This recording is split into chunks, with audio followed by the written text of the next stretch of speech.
ইসলামী ছাত্র শিবির ঢাকা বিশ্ববিদ্যালয় শাখা কর্তৃক আয়োজিত টিএসসিতে ৩৬ জুলাইয়ের যে প্রোগ্রাম, সেই প্রোগ্রামে আমরা দেখেছি গতকাল কিন্তু একটি ফটো ফ্রেম নিয়ে কিন্তু আসলে আলোচনা সমালোচনা ঝড় উঠেছিল।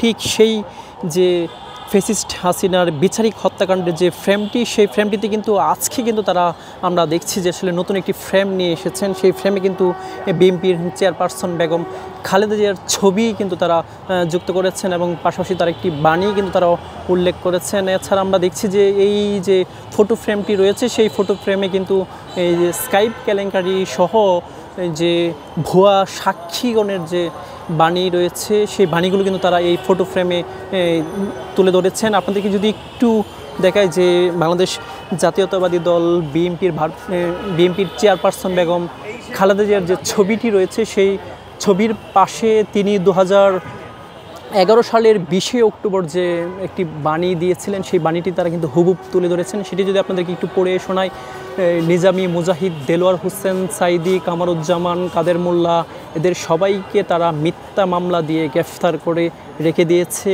তারা ভেবেছে তারা স্বাধীনতা বিরোধী বলে তাদেরকে গ্রেফতার করেছে। আমি বলতে চাই, আজকে তারা যেই অবস্থা করেছে, গোপনে চুক্তি করে স্বাধীনতার পরেও যে গোপন চুক্তি করেছে, স্বাধীনতা বিরোধী শক্তি হলো এই আওয়ামী লীগ, হলো স্বাধীনতা বিরোধী শক্তি, দেশের বিরোধী শক্তি হলো এই আওয়ামী লীগ। তাই আগে তাদেরকে আগে ব্যবস্থা করতে হবে, তবে এই দেশ নিরাপদ হবে, স্বাধীন হবে। এই যে বাণী, সেই বাণী কিন্তু তারা এই বেগম খালেদা জিয়ার যে ছবি, সেই ছবির পাশে কিন্তু তারা উল্লেখ করেছেন। এছাড়াও আমরা দেখছি যে ঠিক তার পাশে কিন্তু আরেকটি ছবি, মকবুল হোসেন, তিনি হচ্ছেন রাষ্ট্রপক্ষের আইনজীবী ছিলেন। এটিএম আজহারুল ইসলামের বিরুদ্ধে যে ভুয়া সাক্ষী দিয়েছিলেন, সেই সাক্ষী কিন্তু তার যে একটা বাণী রয়েছে, সেই বাণীটি কিন্তু তারা তুলে ধরেছেন। সেখানে যে উল্লেখ করা হয়েছে, এটিএম আজহারুল ইসলামকে আমি তো চিনি না, তার সাথে ছিল সেই সময় তো আমি জানের বয়ে পালিয়ে গেছি, আর তাকে আমি দেখব কোথায়, তাকে আমি চিনলাম কোথায়। এই বাণীগুলো কিন্তু তারা তুলেছে।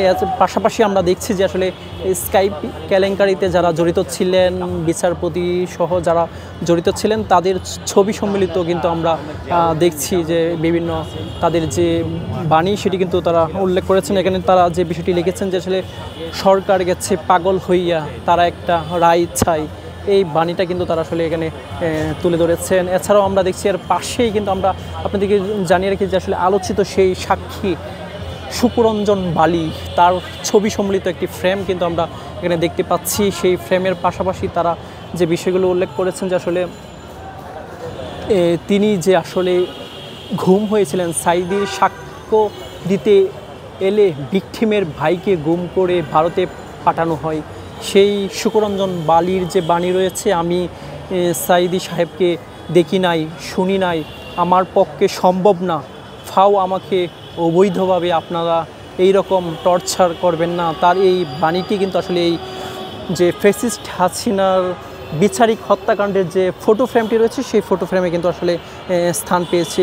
তো এই যে গতকালকে কিন্তু আপনাদেরকে জানিয়ে রাখি যে আসলে টিএসসিতে এই ফ্যাসিস্ট হাসিনার বিচারিক হত্যাকাণ্ডের নামে যে একটি ফ্রেম ফটোকার্ড তারা দিয়েছিল, সেই ফটোকার্ডটি কিন্তু আসলে বেশ কিছু ছবি নিয়ে কিন্তু আসলে আমরা দেখেছি বামপন্থী সহ ছাত্রদল এবং যে বাক্সাসের যে নেতৃবৃন্দ রয়েছেন, তারা কিন্তু বিবৃতি দিয়েছিলেন। এবং এর পরবর্তীতে আমরা দেখেছি ঢাকা বিশ্ববিদ্যালয়ের যে প্রশাসন রয়েছেন, সেই প্রশাসনের পক্ষ থেকে কিন্তু আসলে সেই ফটোগুলো কিন্তু আসলে নামিয়ে নেওয়া হয়েছিল। এবং ঠিক গতকালকের এই ঘটনার পরপরই কিন্তু আজকে এই ফ্যাসিস্ট হাসিনার বিচারিক হত্যাকাণ্ডের নামে যে নতুন ফটো ফ্রেমটি, সেটি কিন্তু আসলে আরও 2টি ফ্রেম তারা কিন্তু আসলে এই টিএসসিতে তাদের যে ৩৬ জুলাইয়ের যে আসলে আয়োজন, সেই আয়োজনে তারা কিন্তু আসলে যুক্ত করেছেন। আমরা দেখছি এখানে যারা এই যে ৩৬ জুলাইয়ের আয়োজন যারা দেখতে এসেছেন, তাদের সবচেয়ে আকর্ষণের জায়গা কিন্তু আবারও পরিণত হয়েছে সেই ফ্যাসিস্ট হাসিনার বিচারিক হত্যাকাণ্ডের যে নতুন 2টি ফ্রেম ইসলামী ছাত্র শিবির ঢাকা বিশ্ববিদ্যালয় শাখার নেতৃবৃন্দ যে যুক্ত করেছেন, সেই 2টি ফ্রেম কিন্তু আসলে যারা দর্শনার্থীরা আছেন তারা কিন্তু ঘুরে ফিরে দেখছেন। তো এই ছিল আমার কাছে ঢাকা বিশ্ববিদ্যালয়ের টিএসসিতে ছাত্র শিবির ঢাকা বিশ্ববিদ্যালয় শাখার যে ৩৬ জুলাইয়ের আয়োজনে নতুন দুটি ফ্রেম, সেই ফ্রেম নিয়ে আমার কাছে থাকা সবশেষ তথ্য।